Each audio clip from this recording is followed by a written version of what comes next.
Welcome to the Whole Mess Principle. I'm going to be talking about the square between the Leo Sun and the Scorpio Moon that occurred on August 20th. And right from the start, I had in mind the fuse. A fuse. What is a fuse?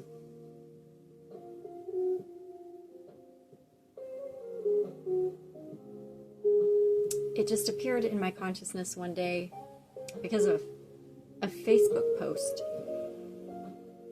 Some guy does these doodles of like light codes, light language, and he had one that he called the fuse. And I already had the mental imagery of this eternally elongating, I guess, is the whole wire called the fuse? Whatever. Like an eternally elongating wire so that you could light a fuse. Like, this is mastery of your own emotion. Instead of acting on strong emotion, you sit with it and that wire lengthens so that when it gets lit, you can just let it slowly burn. And it never reaches the dynamite, which is reactivity. Emotional mastery is, what did I call it? A long, elaborate fuse that goes off and forms light language because it has so much wire that's never going to be lit or damaged by the reactivity of that spark's host, which is you. So the Leo Sun actually is happiness.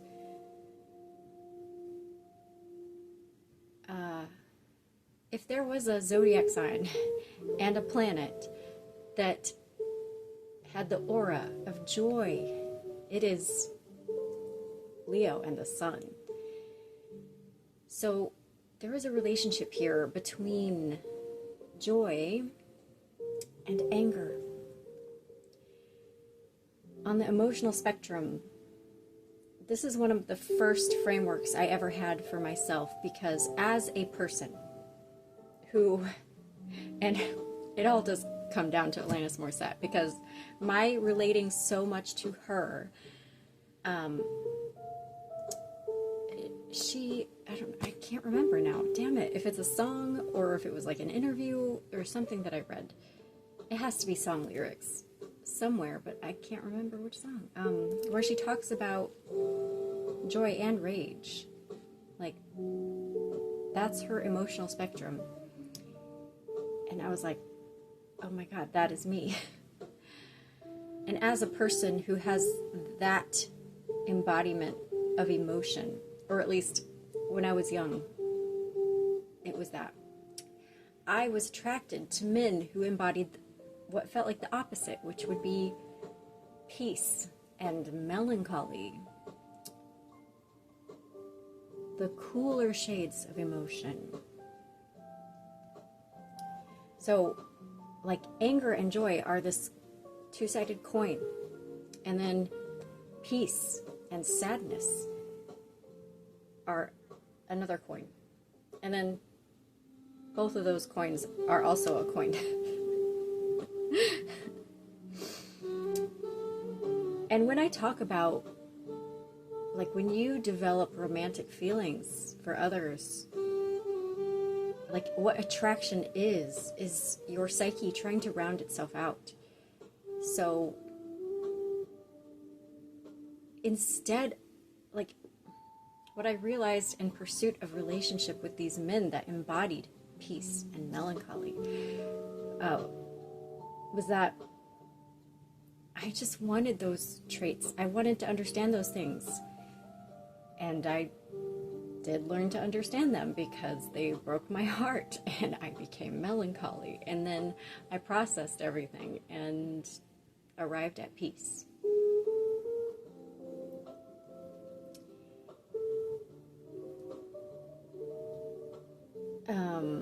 That's really a long story short kind of nutshell there. But now I am in possession of my entire emotional spectrum.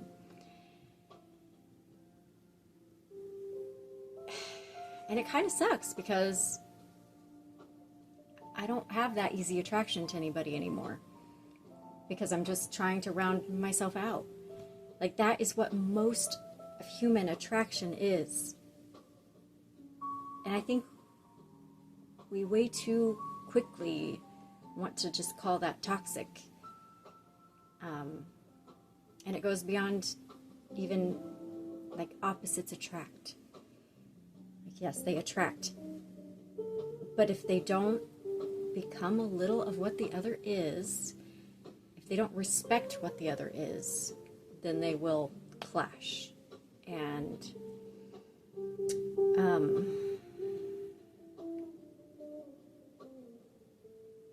you know what? Let's get back to talking about the spark, the fuse, the dynamite, ultimately leading to the nuclear bomb, because that's something that does not leave my awareness.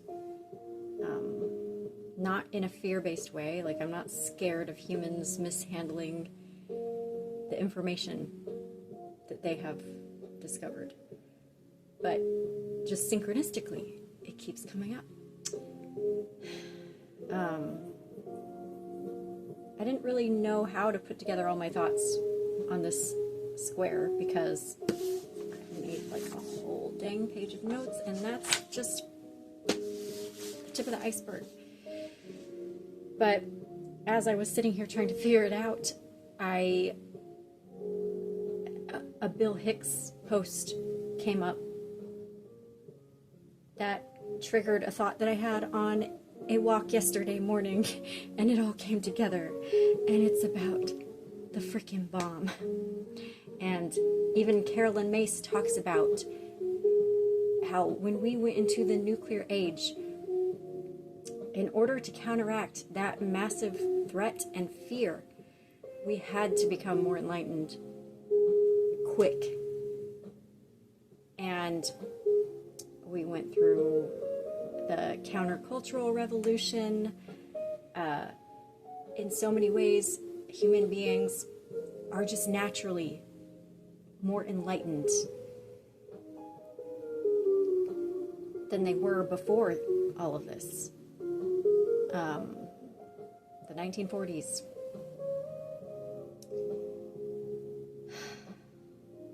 And the whole reason that we have the nuclear bomb is that Leo Szilard, is that his name? Who,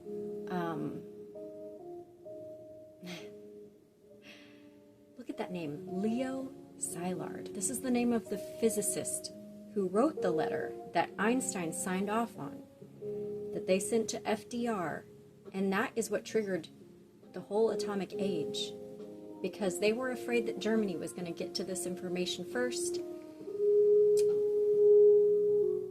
and instead, the United States became the threat that they first feared. And this is how the even potential victim becomes the perpetrator before they even become a victim. Like, this is how fear is literally Satan bringing our worst possible ideas into reality. Anyway, look at that name, Leo Szilard. It looks like lion and lizard, which is this entity or something called Yaldabaoth, which is the demiurgic god, which is half lion, half serpent, lizard thing, which tries to keep humans unaware of the divine spark.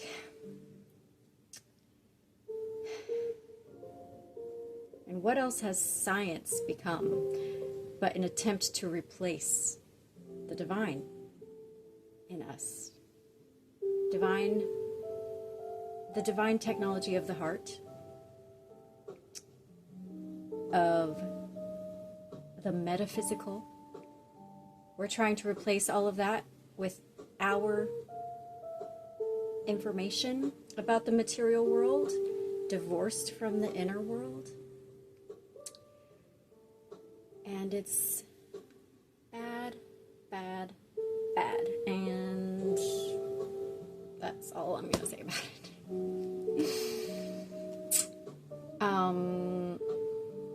But reality, what is writing reality? Is this just how it was going to go? How do synchronicities stack up like this? What the hell?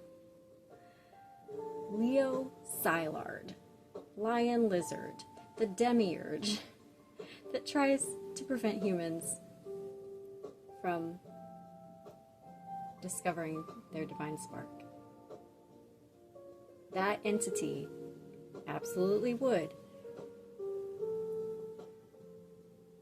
discover nuclear reaction, whatever, and manifest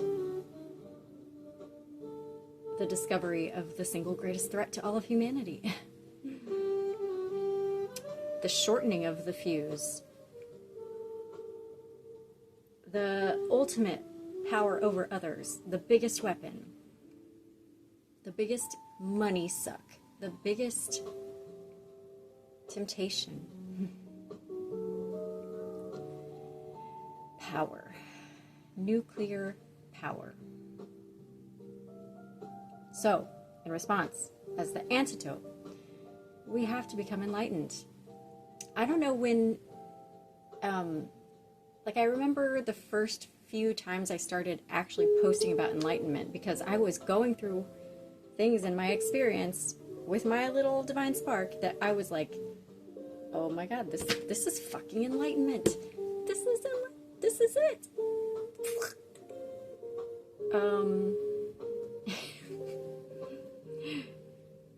And it was quite a lot of those experiences that finally added up to me finally just being like, guess I'm enlightened. You guys should become enlightened too. And I would just put it out there like, hey, enlightenment. Let's do that. I don't know what y'all are doing, but it's boring and I hate it. I hate everything people are doing. And I'm sick of every vice. I can't even drink a glass of wine. I don't enjoy ice cream. I just want everyone to be enlightened, because they're really lame without it. Not just that, but all this stuff is happening. People are literally just bombs and guns and all that all the time. And it's the unenlightened response is just ice cream, wine. That worked for me for a little while, after I realized people were not going to get enlightened unless I pushed the issue, which has turned into just pushing people away. Whatever it takes. So in the meantime, my fancy wire has just gotten all kinds of elaborate. I would probably sit very peacefully through a whole nuclear meltdown, because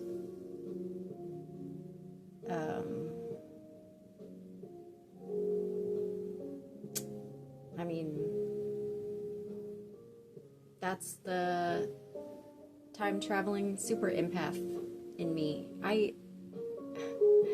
can't just consider my own experience. When I think of something like the nuclear bomb, I immediately put myself into the experiences of all the Japanese that already suffered this apocalypse. That all the humans around me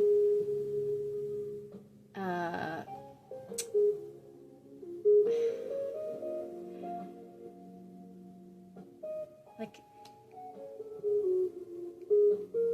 what would the people in this country do if, like, think about how we responded to 9/11. What would we do if we got nuked?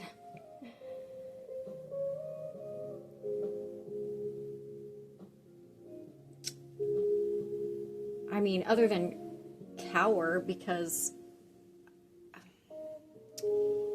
Okay, I've gone deep into this cat-dog thing, because it just keeps coming up. And I have this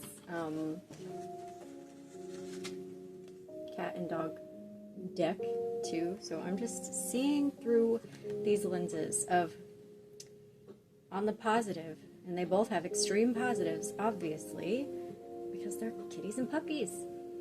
On the positive, the cat is healthy detachment. And still all that love, but with freedom. And the dog is loyalty and the ability to serve, to bow down to, you know. It's not good to just be cat-like. We all need to serve somebody. We all need this to counteract the swish of the tail. But,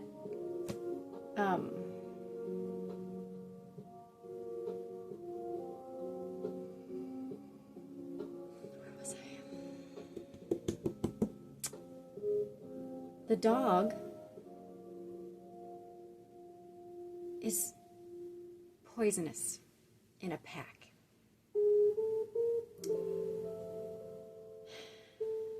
One dog can be super loyal.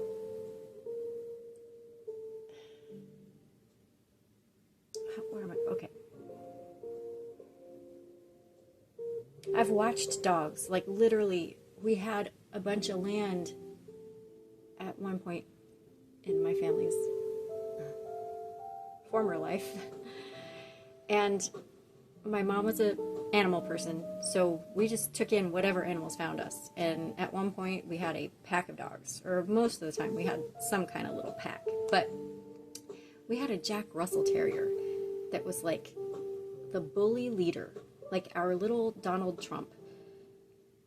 And they would go out and just be bullies together. One of the most scarring experiences of my growing up was finding them all in a ring, like playing tug of war with an animal, with a woodchuck. Like just ripping this woodchuck to pieces. And this tiny terrier was like the bloodthirsty leader with his pack of dogs, but he was the fan favorite of all humans. Humans loved this little Jack Terrier, and I never liked that dog. I was like, this is a Jekyll and Hyde situation going on here. Groupthink, peer pressure gets to dogs. Not cats. Cats are like, whatever, man, do your thing. It's not my thing.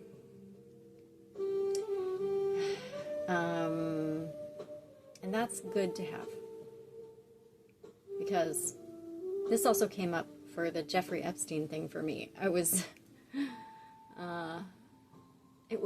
It's the guy in Columbus, Ohio, the main financier behind all of Jeffrey Epstein's stuff. What's his name? I've already forgotten. The guy behind Victoria's Secret and Bath and Body Works and a bunch of big corporate stuff, was he was won over by Jeffrey Epstein. And it's like, you could see his story as like, he just got seduced. He just wanted a friend. Jeffrey Epstein made him feel special. He just wanted to fit in. He's innocent. He didn't mean to know about all this shady shit. I was talking about how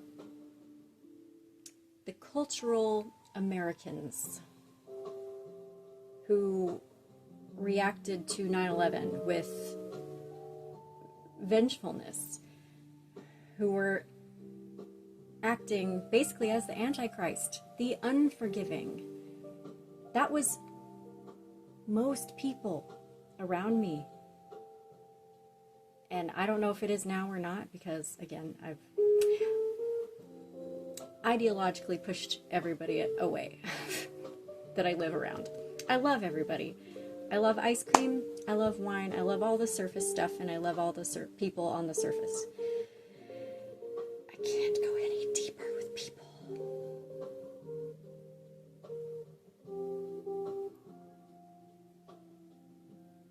I mean, I'm trying to go deeper. They're like, no, not today. Satan. They think people like me are Satan. We're trying to get you out of Satan's shallow waters. Whatever. Can you empathize with the people who literally got blown up by our reckless government more than you sympathize with your stupid self?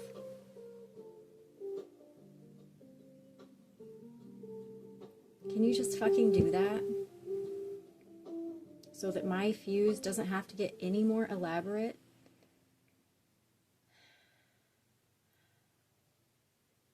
And can you spread the word about that somehow? Like, let it be simple, stupid. We should not be doing war. That should never be an adult's idea of a solution for anything. Just be childlike about it. It's not more complicated than that. Stop letting other satanic humans convince you that it's more complicated than that. Because they're just vengeful, indoctrinated, conditioned, not being forgiving, not being Christ-like, being fake Christians, Pharisees, deluded, just stupid adults. Too stupid to be childlike about it and just say the simple thing, which is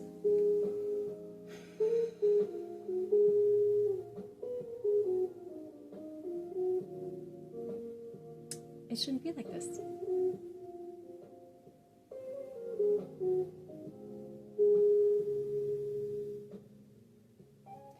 Trillions and trillions of dollars spent on defense when we're the number one enemy?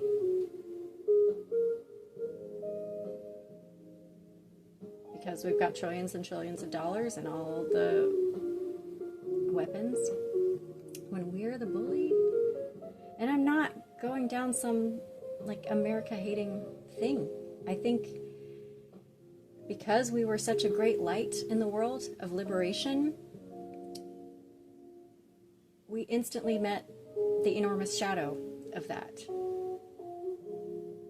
So, as Americans, I think the only thing for us to do is to take great fucking responsibility for that. I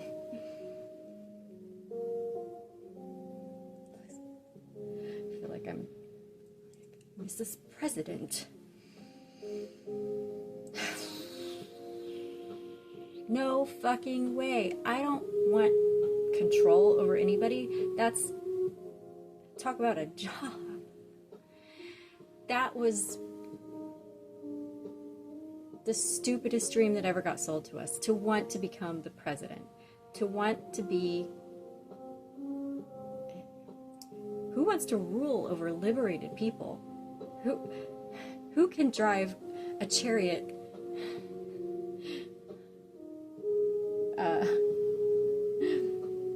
of cats? It's like that Community episode. Starburns had the brilliant plan of... Never mind. It was a cat chariot. And a cat chariot isn't going to go anywhere. Nobody can lead cats. So, our goal as a country would be to abolish such leadership positions as president and create so much balance in all the branches that we can just be a tree. How did I get to... You know what? My cat wants to come in, and I don't want to talk about any of this anymore. This did feel like a square. On the surface of it, we are dealing with a lot of this validation and victimhood. And just know that underneath it all, your divine spark is eternally protected and eternally accessible if you would just let go of all this, the complicated bullshit, and get right to the point of something. Get right to the heart of something. Be simple, be childlike. Stop being stupid. Just be simple, be childlike, be happy, be joyful, be angry. Have peace, have sadness, have it all. You're the king at Burger King, which is America, not Hamburg, Germany.